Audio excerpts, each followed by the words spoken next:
মুস্তাফিজুর রহমানকে আবারও আইপিএলে নিতে চায় ভারত এবং সেই সংক্রান্ত একটি চিঠি বিসিবিকে দেওয়া হয়েছে এবং অনুরোধ করা হয়েছে মুস্তাফিজকে আমরা আইপিএলের দলে খেলতে দেব, আইপিএলের দলে নেব না। এটা কোনো গোপন সূত্রে পাওয়া সংবাদ নয়, এটা ওপেন সিক্রেট। বিসিবিকে এই সংক্রান্ত একটি চিঠি দিয়েছে বিসিসিআই অর্থাৎ ভারতীয় ক্রিকেট বোর্ড।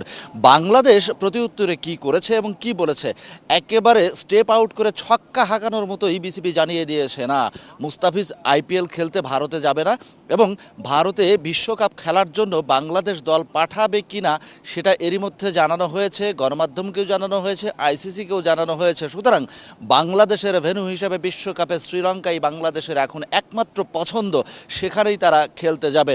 আসি মুস্তাফিজ প্রসঙ্গে। শুধু মুস্তাফিজই নয়, বাংলাদেশের সাথে কিছুদিন হলেই এই ধরনের আচরণ করা হচ্ছে ভারত থেকে। আমি যদি একটু পেছনে ফিরে যাই তাহলে বলতে হয়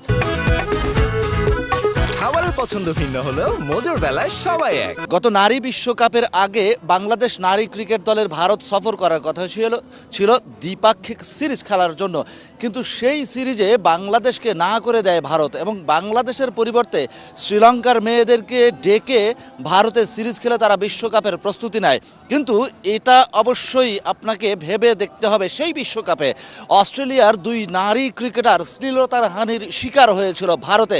সুতরাং নিরাপত্তা ইস্যুতে যে কথাগুলো বলা হচ্ছে সেগুলো বোধহয় ফেলনা না, বিশেষ করে ভারতের ক্ষেত্রে।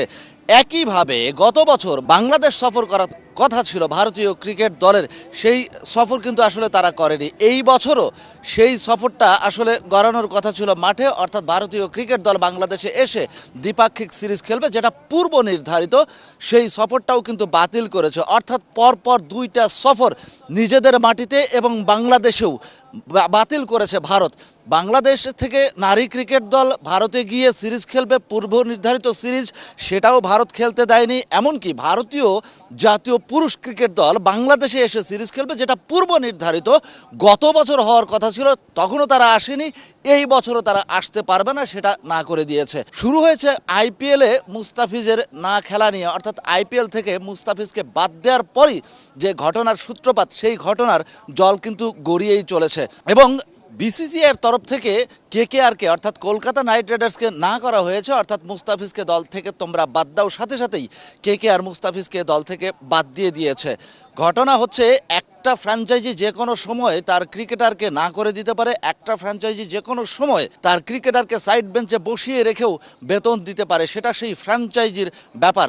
সুতরাং এখানে যদি মুস্তাফিজকে তার ফ্র্যাঞ্চাইজি কলকাতা নাইট রাইডার্স বাদ দিত তাহলে বোধহয় বলার কিছুই ছিল না। কিন্তু আগ বাড়িয়ে বিসিসিআই অর্থাৎ ভারতীয় ক্রিকেট বোর্ড কেকেআরকে নির্দেশ দিয়েছে মুস্তাফিজকে দল থেকে বাদ দিয়ে দাও, এবং সাথে সাথেই তারা সেটা করেছে।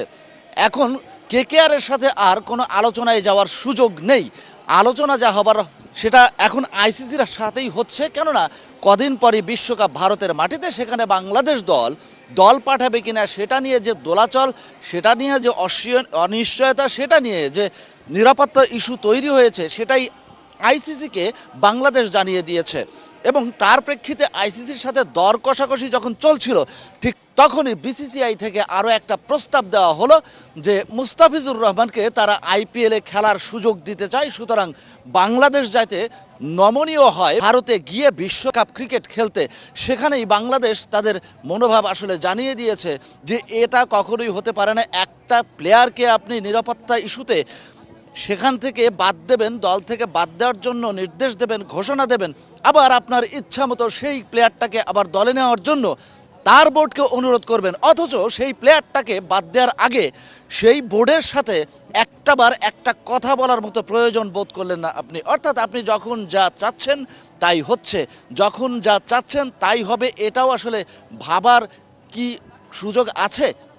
Shahan Papon, DBC news, Sylhet.